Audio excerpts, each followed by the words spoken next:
Hello, it's Dr. Gay from First Look MRI, and this is a 15-year-old male who fell about a month ago. He's had continued pain, locking, swelling of the knee, and he has a couple findings. Number one, he has a medial meniscus tear. His medial side of the knee is over here, his lateral side is over here, and the meniscus is this little black triangle. This is his lateral meniscus, the outside of the knee. We see a nice little black wedge.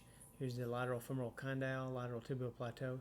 The medial meniscus, if we get to the midline view, you can see how small it is relative to the big lateral meniscus. Usually the medial meniscus is a little bit bigger than the lateral. And here we see this little bitty piece here. So the rest of it is over here within the joint. So this is a bucket handle type tear where the inner part of the meniscus tore and flipped into the joint. And you can see the meniscus right here, coming around to catch up to it, and then you can see it spread apart there into two pieces. The inner piece that's flipped inward, the bucket handle fragment, and the smaller outer piece that's in the normal anatomic position.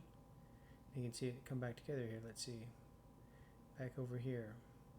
And this is a significant finding that can cause locking in the knee, and they will have to go in there and try to put this back into place and sew it back into place.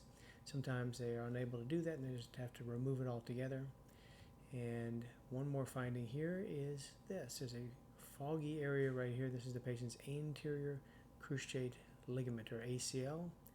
If we look on a sagittal view here, the ACL comes from the back of the femur to the front of the tibia. This is the patient's tibia.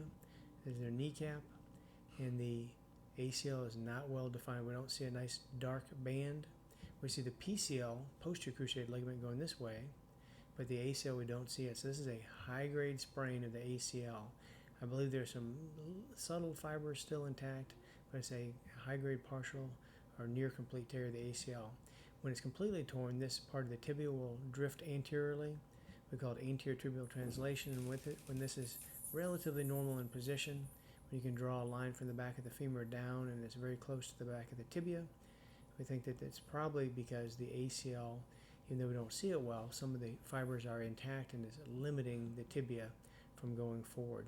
So it looks like a high-grade partial and near complete tear of the ACL, but not completely torn, and the PCL is intact, and the patient has this bucket handle tear with a large inward displaced bucket handle fragment.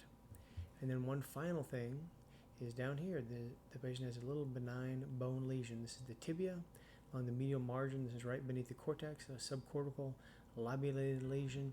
This is a pretty common lesion. We see it in pediatric patients, and this will go away over time. With skeletal maturity, these will typically resolve. So we mentioned this as an incidental aside.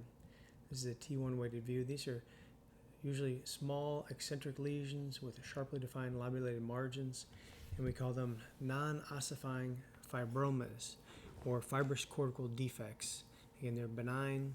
Sometimes you can have larger lesions that look very, very similar, and they're called fibroxanthomas if they're over 3 centimeters. But when it's something that's small like this, we call it a NOF, non-ossifying fibroma, or fibrous cortical defect. And again, it's a very common lesion we see in the pediatric population, often up in the femur rather than down here in the tibia. And that's it. Thank you very much.